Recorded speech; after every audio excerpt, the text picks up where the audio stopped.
I actually am grateful for the bullying and all that stuff, because that actually spurned me on to be really good, to prove them wrong, to get out of Devon, where I was from a very small town, and prove that I could do something with my life. Don't be afraid to be different. What does that mean?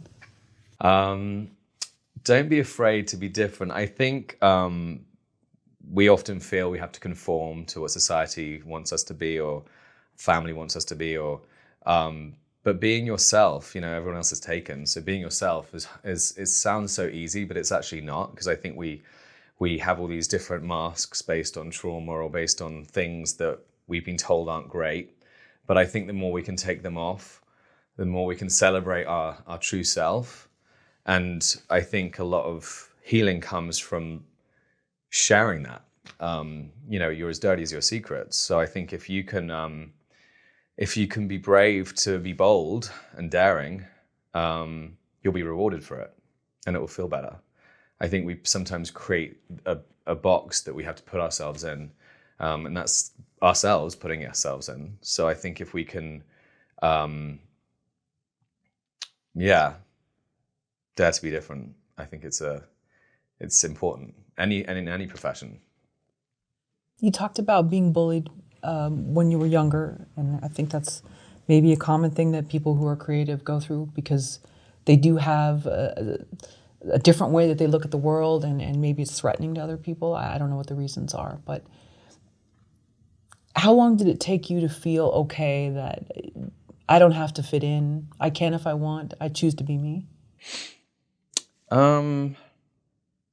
God, I've only recently, in the last probably couple of years,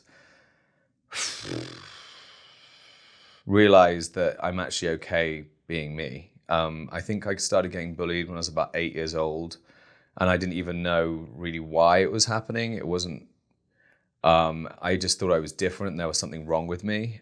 It was probably because I was more effeminate and maybe a little, I don't know, maybe I was a bit over the top. I don't know exactly why, but I was just different, and a lot of the kids couldn't quite understand me. And then it got kind of worse as I got into my teenage years. There was violence, punched for no reason, just kind of, and I then had to kind of hide. And that's when I started to create a masculine, kind of tough persona to kind of protect myself. And then I started to believe that persona, to the point of I became, this kind of arrogant guy that wasn't really me, but it was just, I kept my guard up. So I wouldn't, the violence and the kind of abuse wouldn't continue. And then, people just started to see it as being disingenuous. And I think certain people around me started seeing the real me, and were like, what is this thing you're presenting? It's not you. There's something much more beautiful inside of you. And gradually the cracks started to happen. And yeah, but it was only, I'm now 36, so I'd say it's taken me a long time to get comfortable with who I am. It's taken a really long time. And I did this interesting thing called Bufo last year, which is 5-MeO DMT, a little bit like ayahuasca. And it's great for anxiety, depression, trauma, PTSD, and it really set me free of the pain and the trauma I encountered, and it made me understand all the years of the abuse I've been giving myself. And I finally let go of it. It was just an incredible relief to actually know I'm okay. There's nothing wrong with me. Because for so many years, I actually thought there was something really wrong with me, and I was a bad guy, I was a bad kid, there was the gay side of me was just awful. I was less than, I was inferior.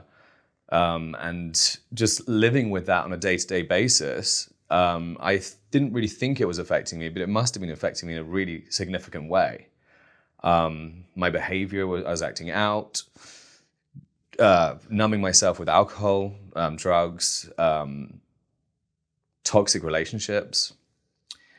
And it feels really great to not be in that place in my life anymore. I'm just really relieved. And it's taken a long time. But anyone that's struggling with anything like that, just know it's not your fault. It's really not your fault. And you can get better, and you can get over it. It just takes time. You just have to be patient with yourself. You have to be kind to yourself. trust yourself and know that you're an amazing human being. But you also had success because you were a dancer, and you were a dancer for Madonna at one time. So you had a life that was working, it sounds like. You were able to perform, and you were in demand. Yeah, that said, all that stuff I was doing, I did have a really great run as being a dancer. And I think, thank God I really committed to the discipline of becoming a good dancer. I was very ambitious. I loved it. And if I hadn't have been a good dancer, and if I hadn't have had that success, I don't know what I've been doing. The dancing really got me out of a dark place, and it gave me so many opportunities, so many adventures. I met so many wonderful people, and it's a really euphoric feeling being a dancer. It's the best feeling in the world. I mean, it really is. Once you're on stage, there's nothing better than that. So I'm really grateful that despite, even, and I think I actually am grateful for the bullying and all that stuff, because that actually spurred me on to be really good, to prove them wrong, to get out of Devon, where I was from a very small town, and prove that I could do something with my life. So despite, the way I look at it is those situations were part of my fuel. And I was just so determined to succeed at something that, I made it a priority that I would reach a certain level. And the SHUROO process parallels some of this. You talked about I'm not sure the substance that you were able to use to kind of, but was she using ayahuasca? There was something that in the film that she has these epiphanies, or, she's able to transcend. So yeah, in the SHUROO process, they do mescaline. Okay. And it's a similar thing. I have never tried it, but I've heard it's very good for letting go. And a lot of these retreats in different places, they use psychedelics to help with trauma, PTSD, depression. Interesting. So it's quite common use. Right. And sorry, I didn't mean to give spoilers away, so if you No need worries. some, we can take it out. But I know it sounds like there was a similar journey in the SHRU process. And, I think that it sounds like there's parallels maybe to why you wrote it, or no? The SHUROO process is a very personal story to me. As growing up, my parents encountered some charlatan gurus and some quack doctors. My mother was falsely diagnosed with ovarian cancer and given some quite unorthodox techniques to heal her. And then we found out she didn't have ovarian cancer.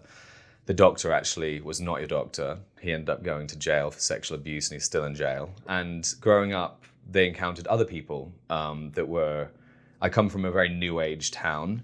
And so I didn't feel safe a lot of the time. There were people coming in. My parents were very trusting, very loving people, and they were taken advantage of a lot of times. They actually wound up in a cult they didn't even know about. And I think it was a very uncertain and unstable kind of lifestyle.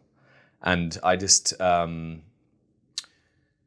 growing up with that, I wanted to kind of highlight the dangers, but also show the positive effects of self-development. It's not that I'm shitting on self-development. It's more, be careful of false prophets and who you put your trust in, because a lot of them don't have the psychological training to take people to that vulnerable place. And if you see the movie, you can see the dangers, but you can also see the positive effects too. So we were interested in highlighting the duality of those characters that want to take advantage of you, but also want to help you. Right, yeah, I grew up in the Bay Area, and there were groups, we won't name them, but where you wouldn't be able to leave to go to the bathroom for several hours, and it was, all to sort of strengthen you and different things like that. So yeah. That sounds uncomfortable.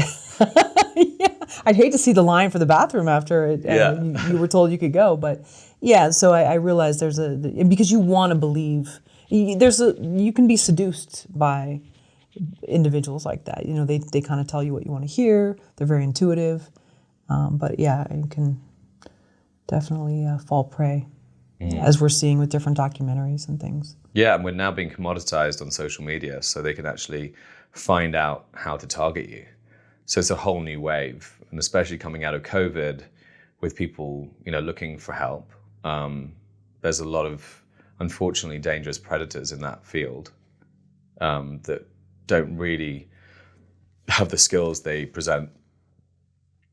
And I feel, and I don't want to give away too much here, so maybe I'll tone it down, but your character has an arc once she starts to sense that something's wrong and that it's not necessarily her.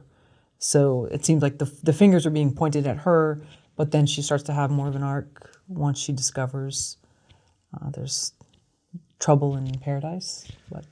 Well, yeah, what I wanted to show about Shuru is because I think a lot of movies portray these gurus as either like the arch villain or, you know, a huge sexual predator, and a lot of the time they can be.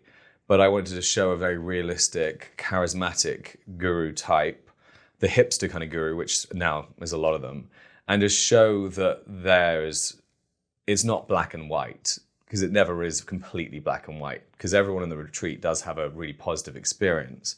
But that isn't necessarily about him. That's because they took the first step to wanting to grow, to wanting to let go.